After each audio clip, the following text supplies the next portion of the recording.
At 80, Alghazanth, Vinum Intus. Another great all-rounder. Epic, melodic, stirring, string-laden symphonic BM at its very finest. This is one of those rare black metal albums you can listen to outside when the sun is shining. The last time I listened to this, I was beside a lake on a beautiful English summer's day, having a picnic with some of my oldest and dearest friends. We swam, larked about, snacked on small sugary cakes called French fancies, and regaled each other with anecdotes from our shared past, laughing all the while. I'll never forget that day, and I'll never forget that acute feeling of complete and total isolation and yawning despair I felt at that time, and the realization that, deep down, I had always despised my friends, and even deeper down still, wanted more than anything else for them to suffer and for their dreams to turn to dust. GoPro, stop recording.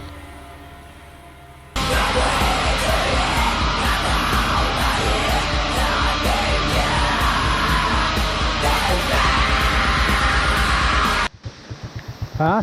Rubber. Rubber? From the rubber trees? Yeah. Looks like chewing gum. Let's have some beer. You want a beer, Mr. Zor? At 79, Abigail, Intercourse and Lust, beer, sex, metal. What more could a boy need, eh?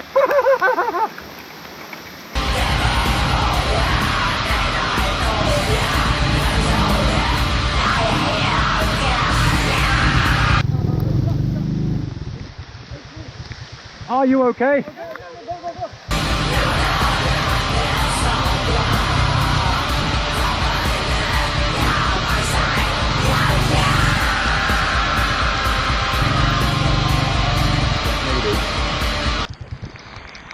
At 78, Profanatica. On this album, Profanatica finally answer the age-old question, how more blackened could blackened death be? And the answer is none. None more blackened.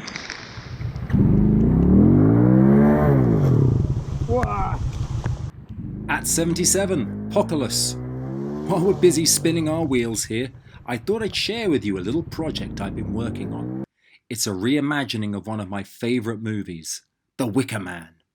This one follows a Lithuanian black metal band called Poccolus as they tour the remote islands of Scotland for some reason. Because of a very clunky plot device, the band find themselves stranded on Summer Isle, where the villagers attempt to lure the band into another freshly woven Wicker Man.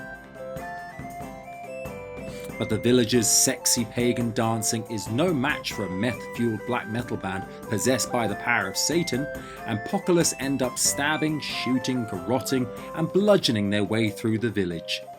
The last of the survivors are rounded up to be sacrificed to Satan. Satan himself then arrives and bestows upon Poccolus a giant wicker dick. The band force the survivors into the dick, and Satan lights the dick on fire, burning the villagers alive, inside the dick. I thought we could call this the Dicker Man. This subtle name change will avoid confusion with the original, and as there is a huge wicker dick in the film, it makes sense to mention it in the title. It's a great twist because half the world is in possession of a dick and about 50% of the world wants dick. That's roughly 100% of the world that has some sort of attachment to dicks, and this movie will play well in any country that has dick culture. Again, roughly 100%. This album will be the soundtrack to The Dicker Man.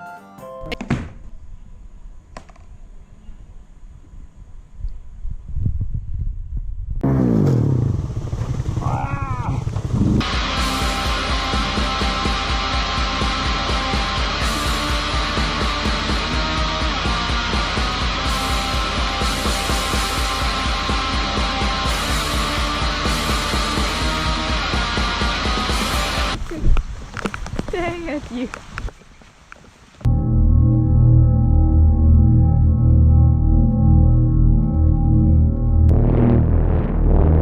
Oh, he looks angry. Don't stop that. At 76, Dawn, Slaughthersun. That title and artwork says it all. It's the sun and it's here to slaughter your ass. And how's it going to do that? With some nuclear charged, molten hot, melodic, solar flare bitch slaps to the chops.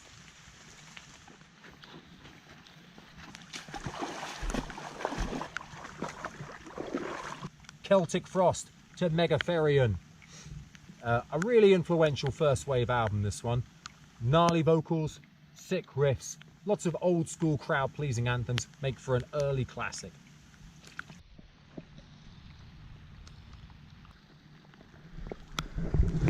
It's Von's Satanic Blood. At 20 minutes, Von's influential mini album is perfect for that commute into work. Just don't forget to pack your shotgun because you'll need that to harvest souls for your Lord and Master Satan.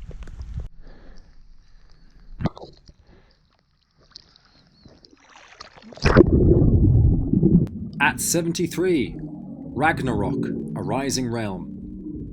For a genre that so often defines itself through gritty raw production and lo-fi atmospherics, an awful lot of groups do go in for these cheap, cheesy Casio keyboards. I think the idea is to generate a sense of impending dread, but more often than not it generates an impending sense of riding the ghost train at Brighton Pier. By the way, don't bother, it's rubbish. If you have very small children, they might enjoy it, but as a grown man with hair on my balls, I found it distinctly underwhelming. A Rising Realm is full of keyboards like this, but that's offset with some great melodies, consistently strong songwriting, and more hooks than a cat's penis. Yes, cats have hooks on their penises. I don't just know about black metal, I know about other things as well.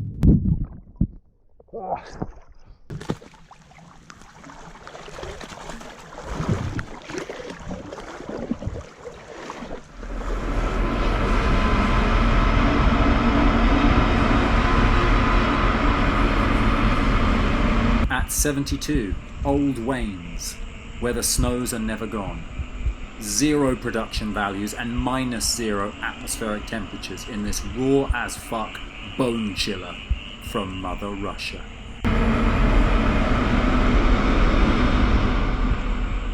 At number 71, Sargeist, Let the Devil In. I do kind of think that once you've heard one Sargeist song, you've kind of heard them all. But you should still hear them all. Check it out. The tree is bleeding. Ha! Ha! Tree Blood. Probably quite a good name for a black metal band, actually. I'm copywriting that. Tree Blood. Oh, Tree Blood. Tree Blood.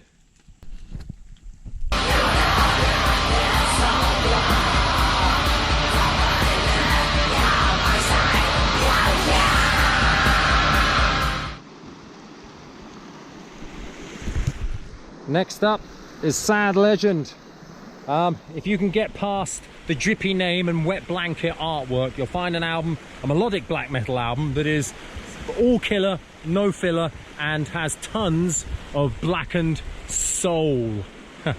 Get it? Soul? Yeah, because they're from South Korea. Yeah.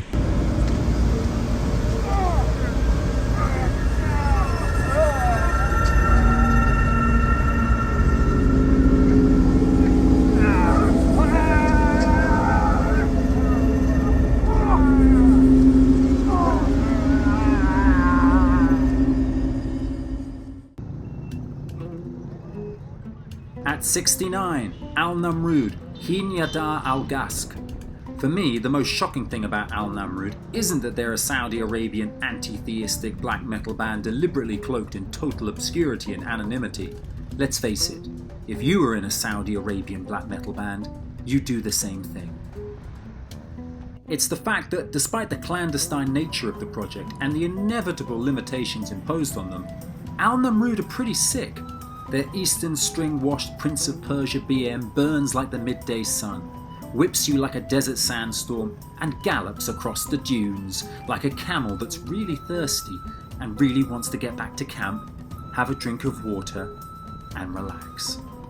Initially, I did worry about including Namrood here, for fear of increasing their profile.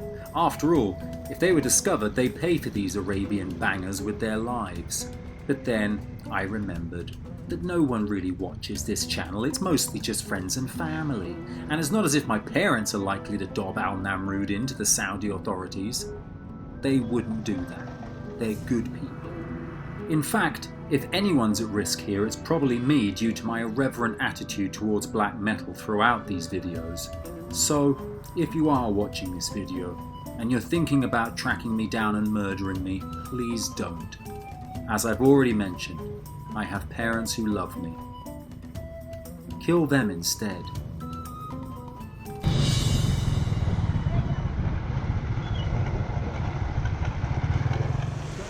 One, 2, 3.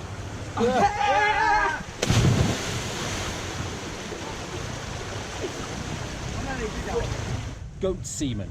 Yes, that is Jesus being sodomized by the devil on the front cover, but don't let that put you off. Goat semen's testicle-grabbing falsetto blackened death slides down all too easily. And once you're over the initial shock, trust me, you'll be knocking back the goat semen more than a goat prostitute at a goat whorehouse. It won't even touch the sides.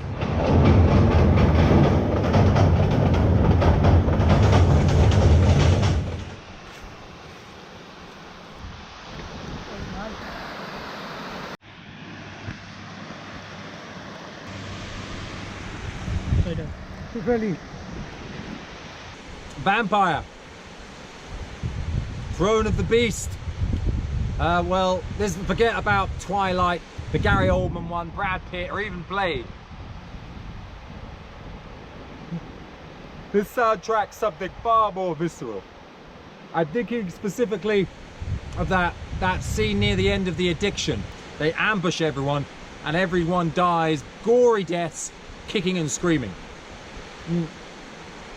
This album is like that film, minus the philosophy. Mr. Zor!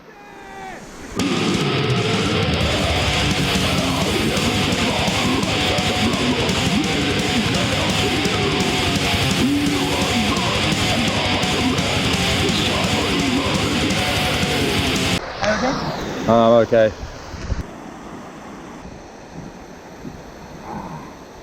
Gnaw Their Tongues. Can't remember the album name. It'll come up at the top of the screen. This is like the musical equivalent of torture porn. Only now it's you receiving the torture porn. Not so entertaining, isn't it, when it's your ball sack hooked up to the generator?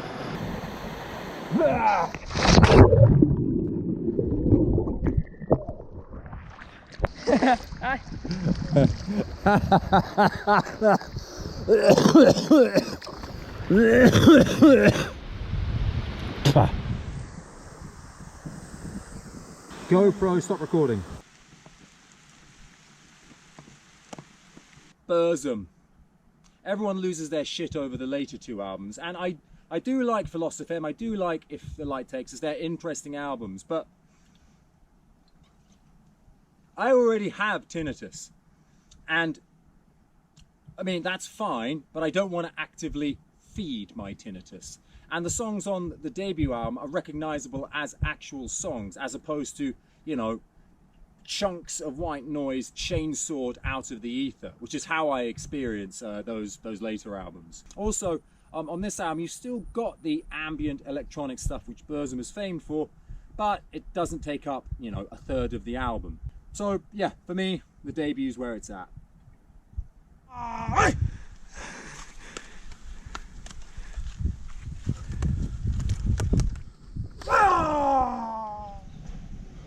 Don't veer too far from the path in the Carpathian forest. Everything looks the same. You're disorientated. You're falling out with each other. Some kind of terrible monster is tracking you down and killing you one by one. Oh no, the pagans have got you and have sacrificed you to their ancient Norse god. There. I just completely spoiled the movie The Ritual for you.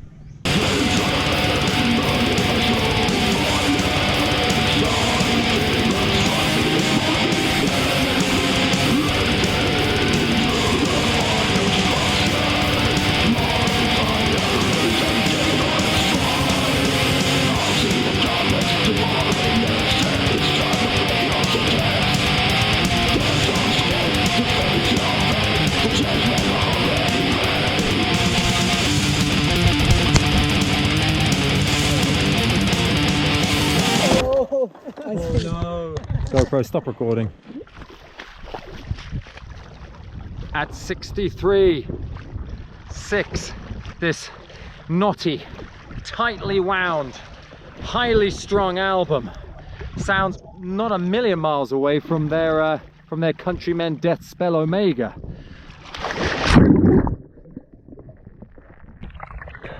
Angular, spiky, discordant black metal that sets your nerves on edge. For me, it's only the lack of variety that holds us back from full-blown classic album status. I want to share a little experiment with you.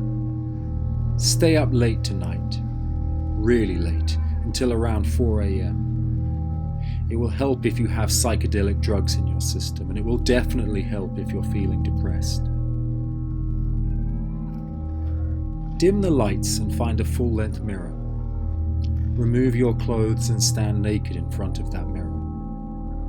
Now just stare intently at your reflection. Lock your gaze with that of your reflection and just stare. Don't blink your eyes and try not to move the muscles in your face. And as you stare into your own eyes, you'll eventually encounter a curious phenomenon. Your face will start to change. It will distort. The reflection will start to twist your features into new and unnerving shapes. The old contours and outlines of your face will dissolve and give way to new and unfamiliar patterns. And if you stare long enough, you should start to realize just how ugly you really are. That behind your eyes there is a darkness. And that darkness which stares back at you, mocks you, taunts you, sneers at you, because that person in the mirror knows who you really are. You're not what other people say. You're not the story you tell yourself. And that part of you is always there, lurking just beneath the surface. You just need to look inside, and you will see the truth.